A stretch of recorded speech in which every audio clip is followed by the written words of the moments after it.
Hello guys, it's a new week and I have a new project for you. So this cutie, it's a curbside found. A friend of mine found it on the street and brought it to me. So this piece is in a pretty good condition. So no major damages or stuff like this, but it's super dirty, like super dirty. The finish is somehow very dry and is chipping a little bit. I will start this project by giving a good vacuuming and then cleaning it, and I also will I'm thinking to remove this hardware because I don't like it, but look at these hinges, they are just gorgeous. So let's start the work.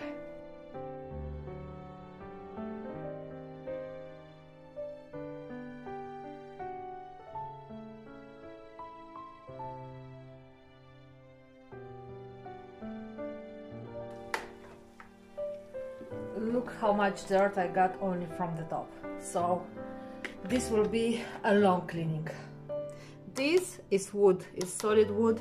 The other parts of this drawer are solid wood, but this is particle board with some veneer, and as you can see, the finish here is chipping. So before starting painting, we have to make sure that we remove all the chipping finish. So never paint on top of chipping finish, because this will continue to chip and just will ruin all your job.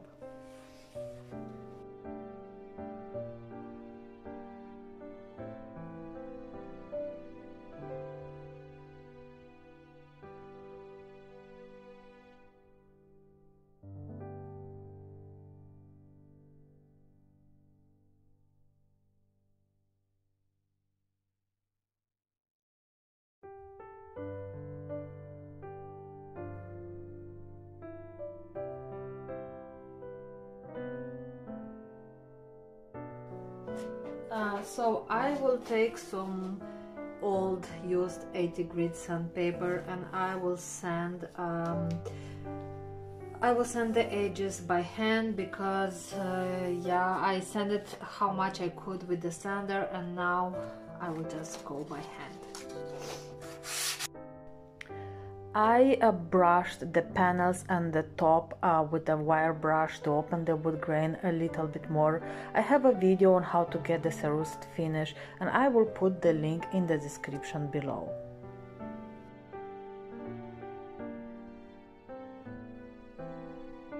So my idea is to create a cerused finish also on these panels.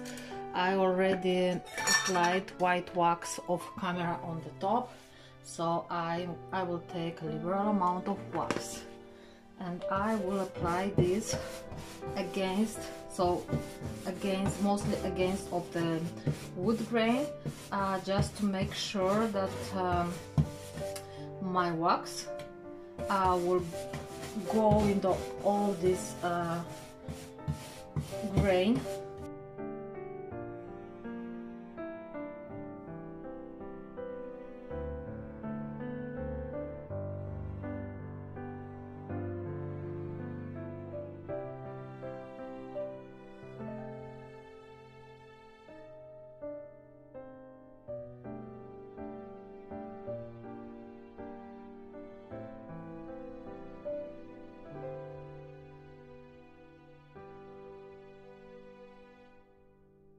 Okay, so now I will wipe away the excess going against the grain, because I don't want to remove all my wax. I want my wax to stay in all the low points.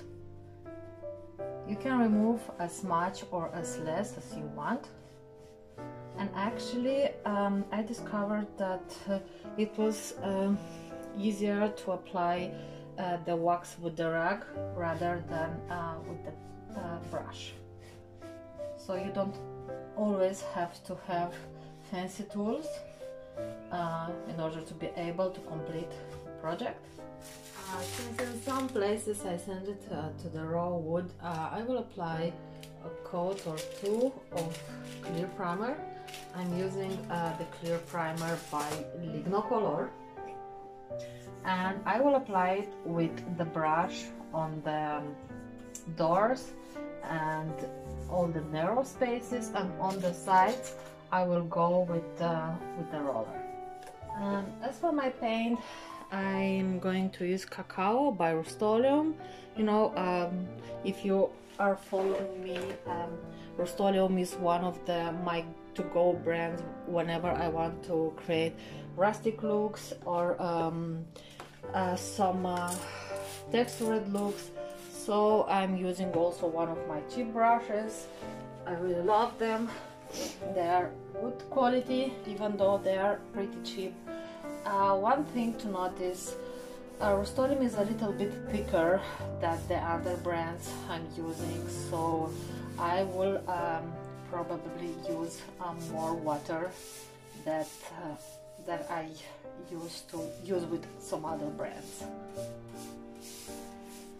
For the second coat, I decided to create a little bit more of texture. That's why I will apply my brush strokes randomly. I'm not looking, as I told you, for a smooth finish. I want to create texture, I want to create a rustic look, so just apply your paint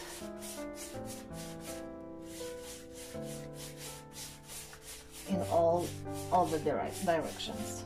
This is what I actually love about creating a rustic look, and is that you don't have to worry about the brush strokes, you don't have to aim for perfection. I let this piece dry for about overnight, because this is the best way. Whenever you want to do like a paint wash or this ragging technique, you have to make sure that your base coat is totally dry, so it's better to let it dry overnight. So for the next step, I need some white paint. I have this leftover from another project, and I will pour in water. So I will make a mix 50-50 water and paint. I never done this technique before, the ragging technique, sorry, and I hope this won't be an epic fail. So you dip your brush into your mix of water and paint and apply. I have to warn you guys, this technique is pretty messy.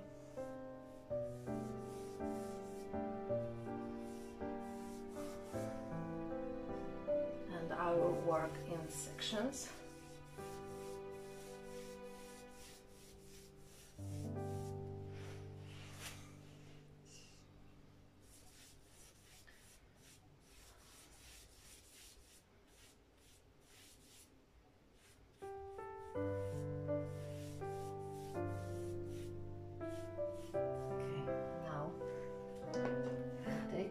Your rag, and you will tap like this.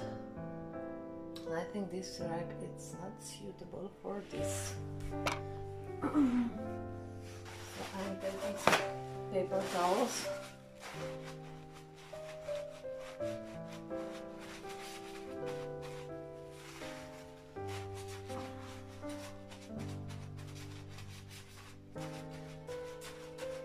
You can remove as much or as little as you want.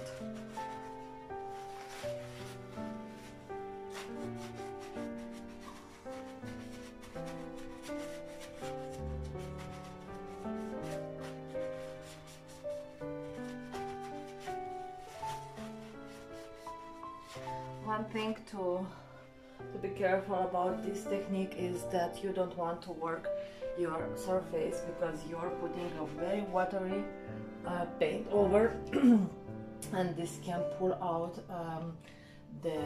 your base coat. Try to overlap here a little bit, because you see here it remains like a small line between two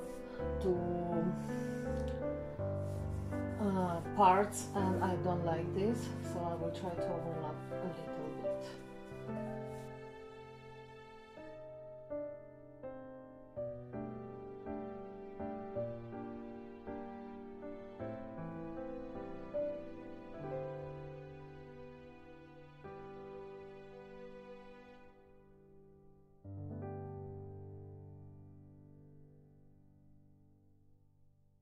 I found out that working with these paper towels it's easier, and I like better the texture it creates.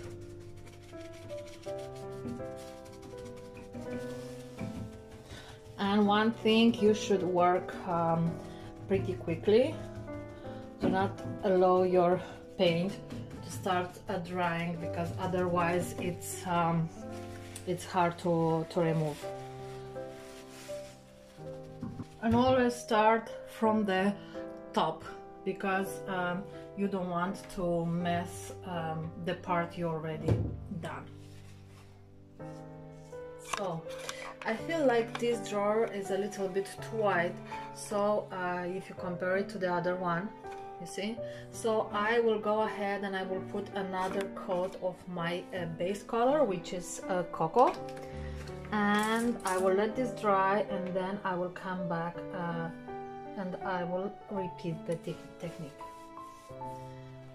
I decided to add to this piece a little bit more of character, so I grabbed some 120 grit sandpaper, and I decided to lightly distress it.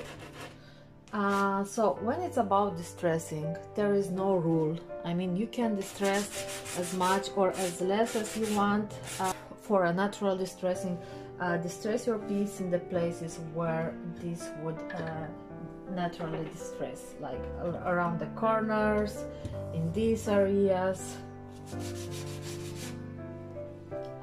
While my paint is drying, I decided to start applying clear wax on the top, because I will need 3 coats of this.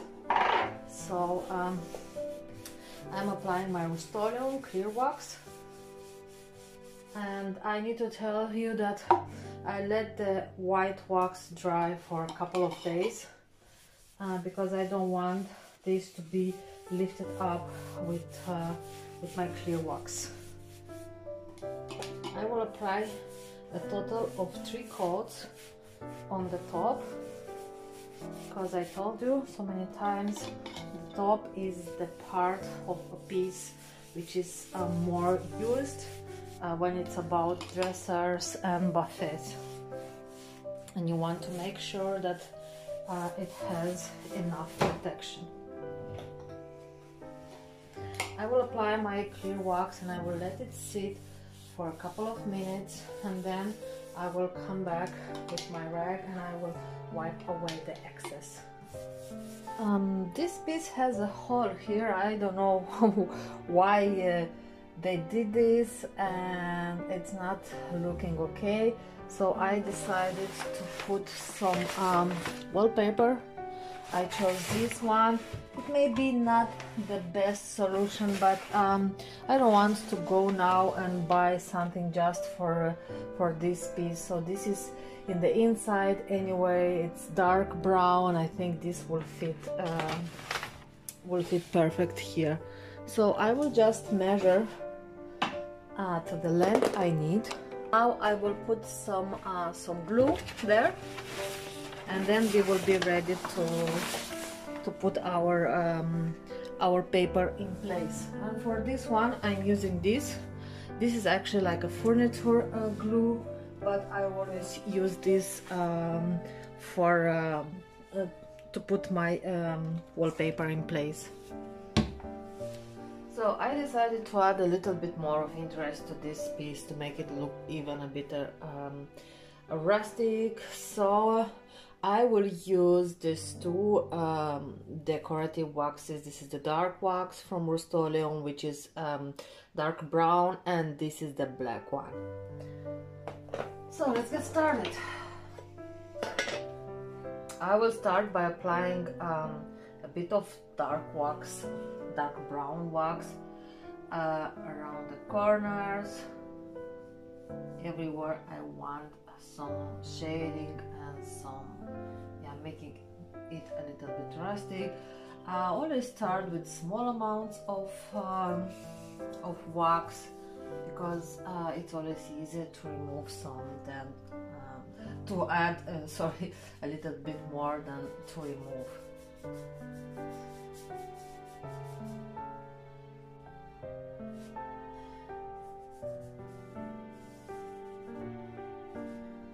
I will add also a little bit around the hardware. Technically, everywhere where a piece will age naturally. Okay, so I initially tried to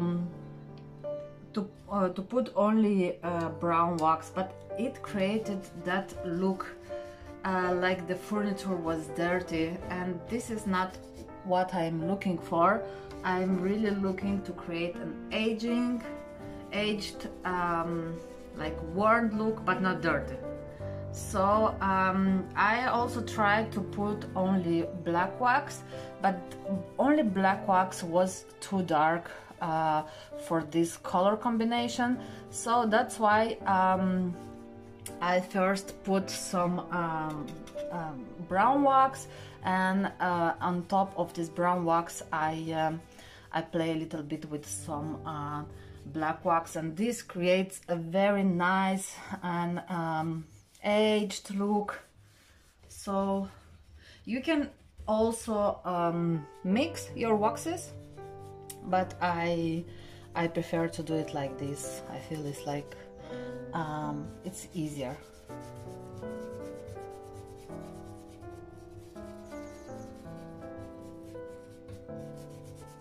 I have a very little amount of wax on my brush, and I'm also using a natural bristle brush, because it works better with the decorative waxes rather than natural synthetic bristle one.